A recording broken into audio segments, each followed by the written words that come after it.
Hello children, welcome to the Bridge Course Digital Classes. Children, in our earlier classes, we learnt about the early man. Do you remember children? Yes. Do you know how did they lead their life? Yes, early man used to live in the jungle and they were leading the life of the hunterers and the food gatherers. Food gatherers in sense, they were collecting the fruits which are available in the forest and they were killing the animals and they were gathering the food. Gradually, they started growing the food, and when they started growing the food, they started moving in the groups from one place to another place. And they went to the places where they found some fertile land. And where do we find the fertile land, children? Yes, we find the fertile land on the river banks. That means wherever there is the availability of water, wherever there was a river, they started settling there.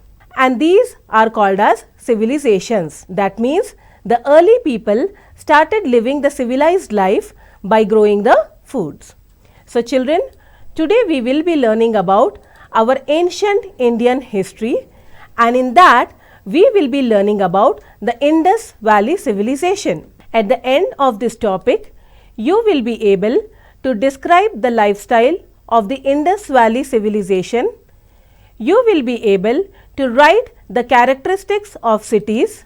You will be able to write the greatness of the urban development of Indus Valley civilization, and you will be able to locate the Indus River and its tributaries on the map of India. Now children, you will be wondering, how are we getting these information about the early man, their living style and all, isn't it? So for giving us that information, we are having an department which is called as Archaeological Survey of India. These Archaeological Survey of India is a government agency and they are responsible for the archaeological research and the conservation and the preservation of the cultural monuments in the country. That means if some person which belongs to the olden times, they will give the information to these Archaeological Survey of India people, and they will go to that particular site and they will try to find out the origins of that thing and they will pass us the information. They are also responsible for gathering the artifacts, and at the same time if they find any written script or paper, that also they will preserve it, and that are called as archives. These Archaeological Survey of India was founded by Alexander Cunningham in the year 1861 and he was the first Director General. Now children, this department comprises of many people and the main among them are the archaeologists. Do you know who are the archaeologists? Yes, archaeologists are the people who study about the human history and prehistory through the excavation of the sites and the analysis of the artifacts and other physical remains.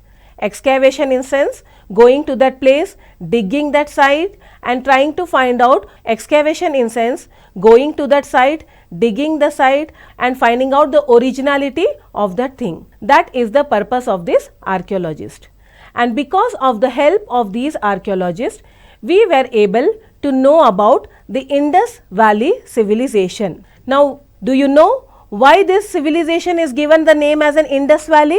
Because the people when started moving from one place to another place, they went and settled on the banks of river Indus, and there they got some fertile land and they started growing crops and living the civilized life. Hence, this particular civilization is called as Indus Valley civilization. And when archaeologists got the information about this civilization, they went there and started digging the ancient cities which was there in the valley. And while excavating it, they found some very nice stone and bronze sculpture, besides some seal carved on stones and some baked clay figurines. And based upon these artifacts, they concluded that these belongs to some 4,000 years ago. These are the artifacts, children, which they found there, and based upon these artifacts, they concluded that it belongs to some 4,000 years ago. You can see here, children,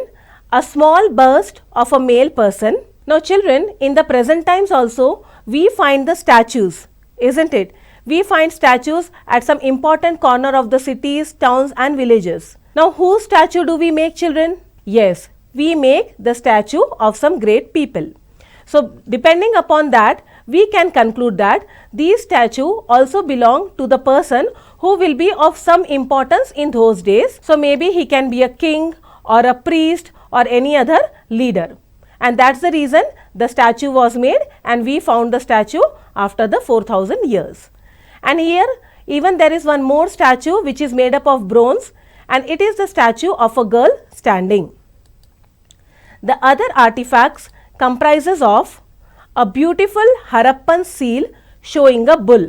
That means it's a kind of a seal or it's a kind of a token wherein a bull is made.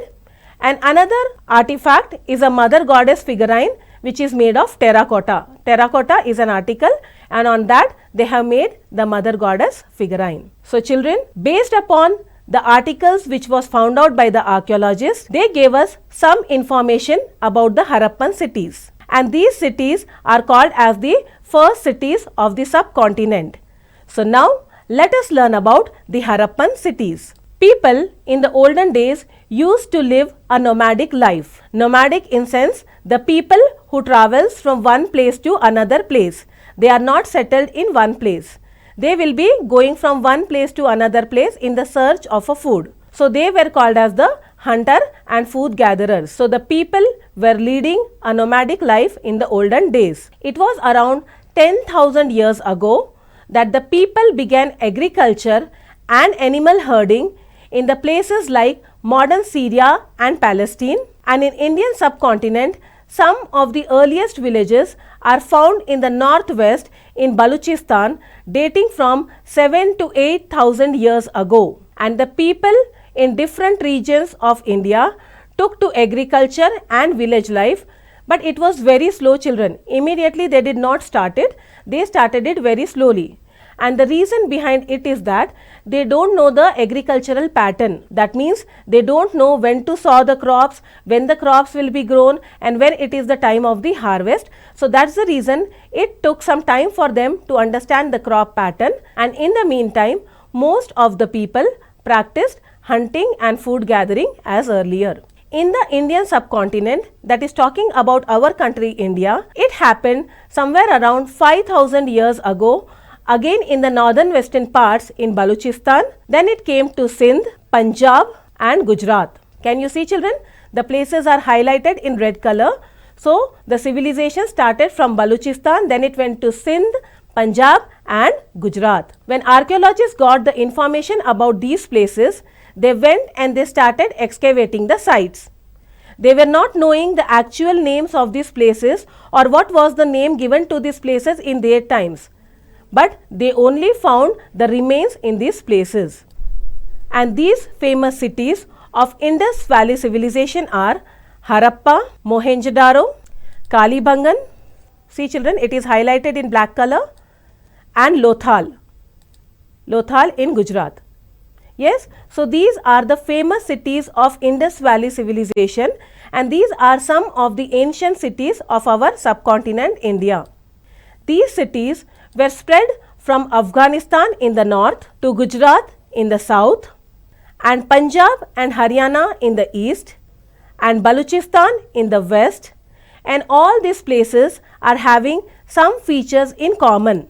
And because of these common features, archaeologists gave the name as a Harappan culture to this particular phase of history.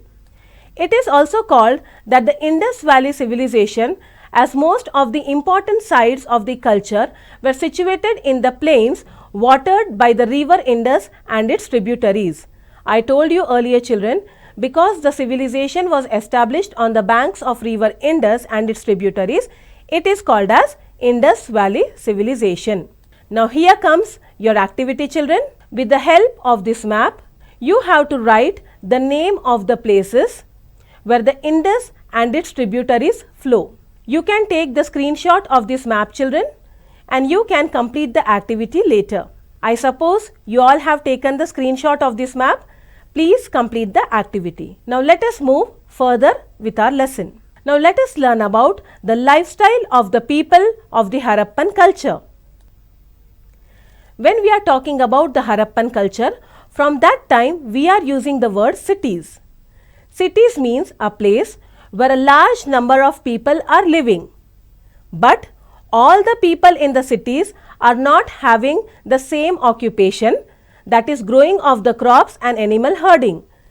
It means they are all having the different types of livelihood. All the people who have moved to the cities have taken up the different types of livelihood based upon their talent and skills. And the cities primarily have the people from 3 or 4 kinds of profession, and the first among them are the artisans. Artisans like potters, metalsmiths, that means the people who are making beautiful articles using the metal. Then carpenter, the people who are working with the wood and making beautiful furniture and articles made of wood are called as carpenters. Then we have masons, the people who construct the houses and buildings are called as masons, and then we have some stone cutters, etc. So these are one of the type of the profession which was taken up by the people of Harappa. And the second profession which was taken up by the people of Harappa were the traders. That means most of the people have taken up the trading, that is buying and selling of the goods, and these goods are sold both inside and outside the city. They will be getting the products from other places and selling it in their cities.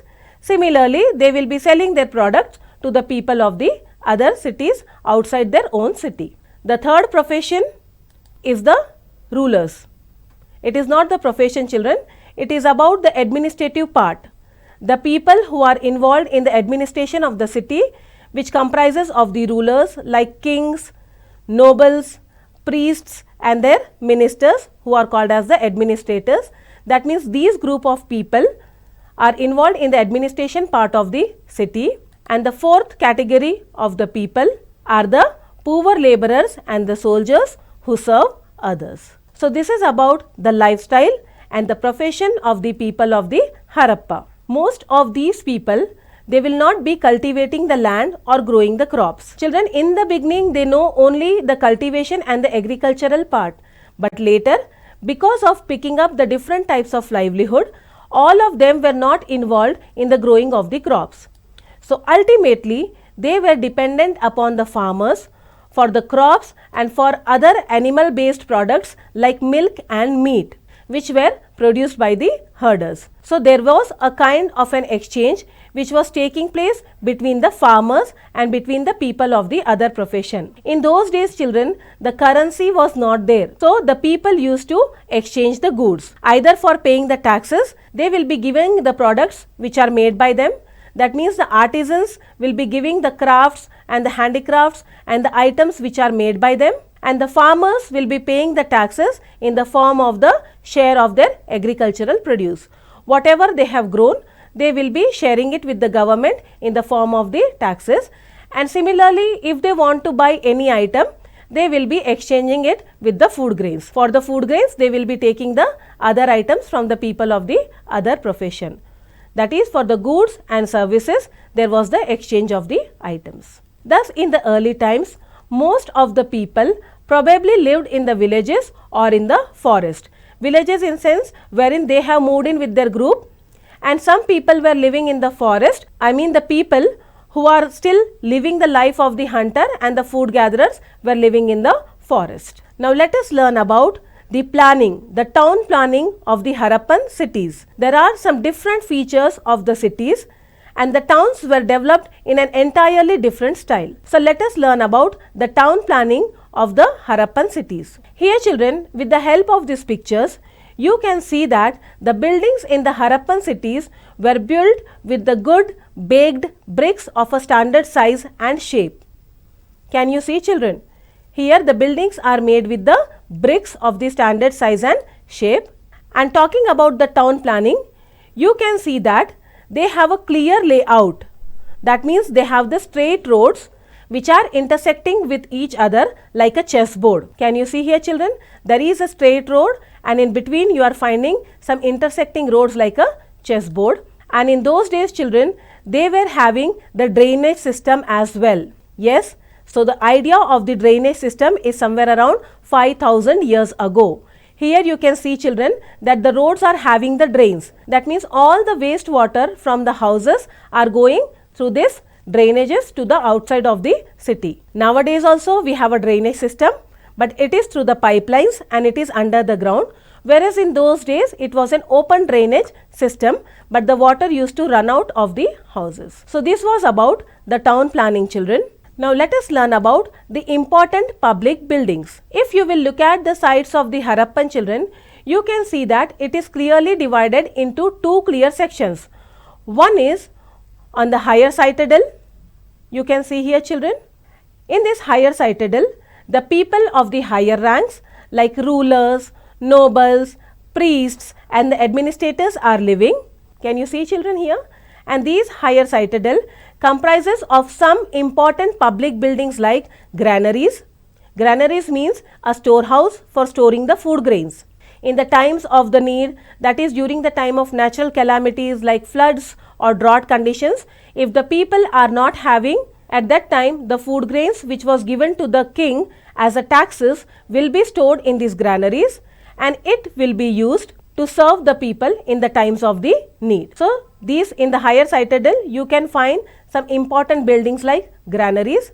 There are some halls for performing some yagnas, for having some get-togethers, or if the people from the other far off land comes there, they will be conducting the meetings. For that they are having the halls, and you will find some large buildings, and these large buildings belongs to the nobles, rulers and the administrators. This was about the one section of the city, that is which is located on the higher citadel. Now let us talk about the second section of the city, which seem to be the lower part. In this lower part, you will be finding some residential blocks wherein the people like artisans, traders and other ordinary people will be living. So the whole city is divided into two parts. One is the higher citadel and second is the lower part. So we can assume that the administrators who are there on the higher citadel, from there they will be monitoring the people who are living in the lower section, and from the above, if they find that there is a need for the development in the city, they will be taking the decisions related to it. Don't you think this kind of a town planning is really amazing, children? These are the times when the modern architecture was not yet developed. As told earlier, children, we can assume from this that the rulers are living on the higher citadel and they want to distinguish themselves from the ordinary people. They want to show that they are superior to the ordinary people, and that's the reason they are living on the higher citadel. And you can also assume that by being on the higher citadel, or you can even assume that by being on the higher citadel, they can make some important plans for the development of the cities. So this was all about the town planning of the Harappa. Now let us learn about the kinds of artisans.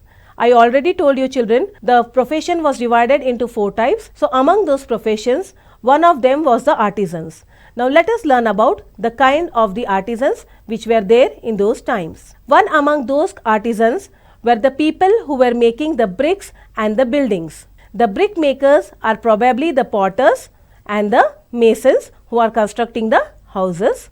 And Harappan potters produced some of the finest pots made in the Indian history, and they made a large variety of clay pots and toys.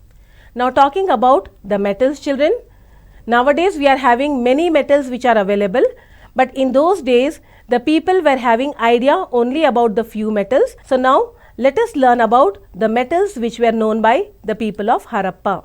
The people of Harappa extensively used the objects which are made of different kinds of metals like copper, silver, tin, etc.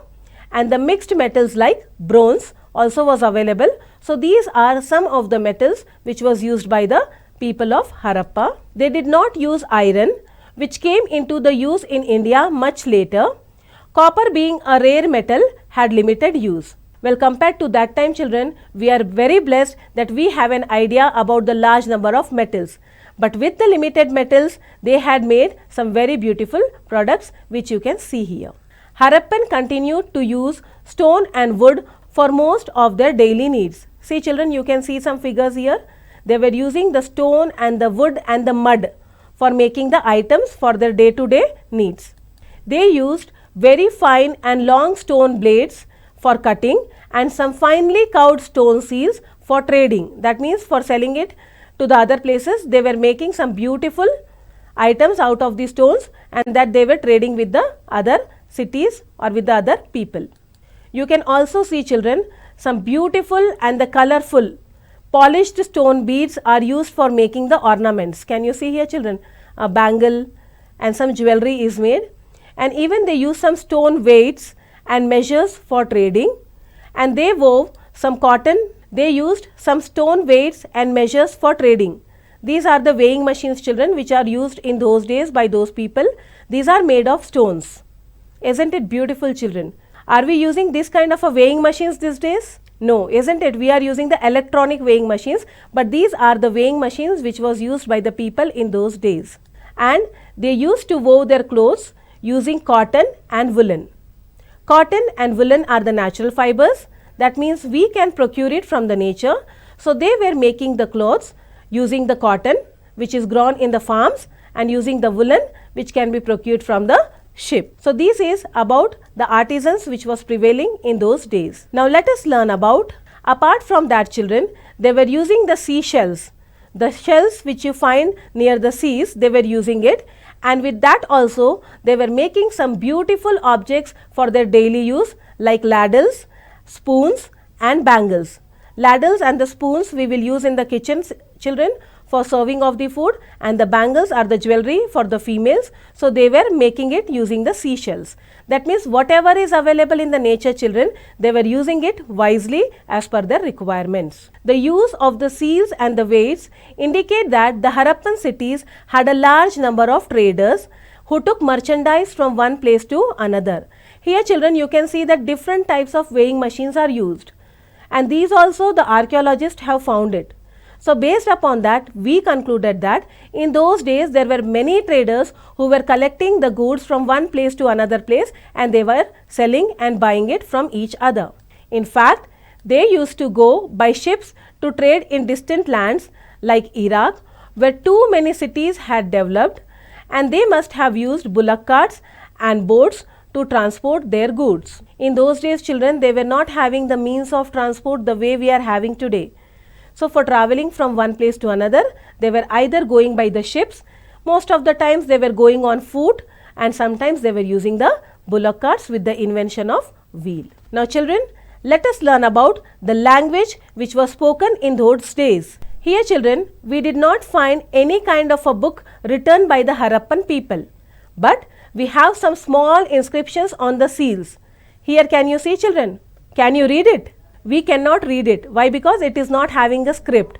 We are having English script, Telugu script and Hindi script, but here, children, we are not having the script, so we cannot read it. They were using some figures to communicate with each other, and hence we do not know what language they spoke, and if they spoke any common language at all, we also don't know what were the common names which were used by them. What was the common language and what were the names which was used commonly? We don't know, children. So here comes your activity, children. You have to write the names of some festivals which is celebrated in the different parts of our country, and you have to explain the relationship between the festivals and the seasons. Yes, why do we celebrate a particular festival during a particular season? That also you have to explain. Now moving further towards our lesson, let us learn about the religion. As you know, children, India is a multi-religious country, and people worship gods and goddesses in many ways. Some of us will offer some flowers, incense sticks, prasadam in the form of the fruits and sweets, etc. to our sacred idols. And some perform yagnas, some chant holy hymns silently, and some do not worship any idols. That means they do not believe in the idol worship, they do not believe in any form of the, I repeat, they do not believe in the shape of the god. They will be thinking that the god is everywhere and they will be worshipping the god. And some people never pray at all. So depending upon that, let us learn about the religion in the Indus Valley civilization. While excavations, children, our archaeologists found some figurines. They did not find any kind of a temple, children, but they found some beautiful figurines of the goddess, and based upon that, they believed that the people used to worship Mother Goddess. and they were worshipping the nature in the form of the trees like people, and they also probably worshipped some animals. They even found the pictures of some male gods, and they assumed that they were similar to Shiva, which was worshipped in the later times in various parts of India. From other pictures, it seems that the people of the Indus took out processions carrying banners in the honor of their gods during festival times. Isn't it, children? In the present times also we take out the Jatara for particular gods and goddesses. So in the olden days also they were also taking out the processions carrying the pictures of their gods and goddesses and carrying the banners of their gods and goddesses. Now let us learn about some of the rulers of the Harappan civilization. Since most of the cities were spread over a large area and they had many features in common, it was suggested that there was no particular ruler. Yes, children, in those days they were not having the greediness of the expansion. They all wanted to live in the group. So they were considering one powerful person or an old age person as a leader, and he was considered as a central authority who was regulating all the things related to the group. However, children, we did not find about any of the king or the priest or the group of the elected leaders in those days. They probably lived in the higher citadels and they regulated the life of all the city dwellers from there. So it was considered that the people who were living on the higher citadels are considered as the leaders, and the people who are living in the lower sections were considered as the ordinary people. That means these people were taking all the important decisions related to the people living in the lower sections. Now children, with the times this civilization has disappeared. So let us learn about how this civilization was disappeared. It appears that somewhere around 700 years, that is after the great Harappan cities developed, most of the towns were declined. Many traders and artisans found that their production is declined and people started moving out of the cities to the different villages. In fact, some historians believed that many rivers which flow through these civilizations was dried up, and that's the reason people started shifting further eastward, that is towards Ganga river, and they mingled with the people, that is the farming and the herding people who were already living there. They started going and mingling with them. And however, with this, the great cities of Harappan culture gradually disappeared forever, or we can say that they are buried under the mud. And it was in this early 20th century when archaeologists began a systematic study of these lost civilizations. So children, this is a journey of our ancient Indian history. I hope you all found it very interesting. Now let us have a quick recapitulation of what all we learned today.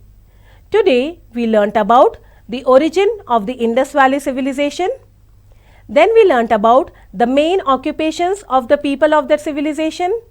We learnt about the metals used by them, town planning, the religious beliefs of those people, their administration system, and finally the disappearance of the civilization. Children, here comes your assignment. Here are your questions. Please note down in your notebooks. You have to explain about the Harappan culture. You have to describe the lifestyle of the Indus Valley civilization. You have to write the characteristics of cities. You have to write the greatness of the urban development of the Indus Valley civilization, and you have to locate the Indus River and its tributaries on the map of India. Along with this, children, please practice the worksheets which are published by SCERT, and you can procure these worksheets from the official website of SCERT. So children, I hope you found this journey of ancient Indian history very interesting. Well, I'll meet you again with the next topic. Till then, keep learning. Thank you.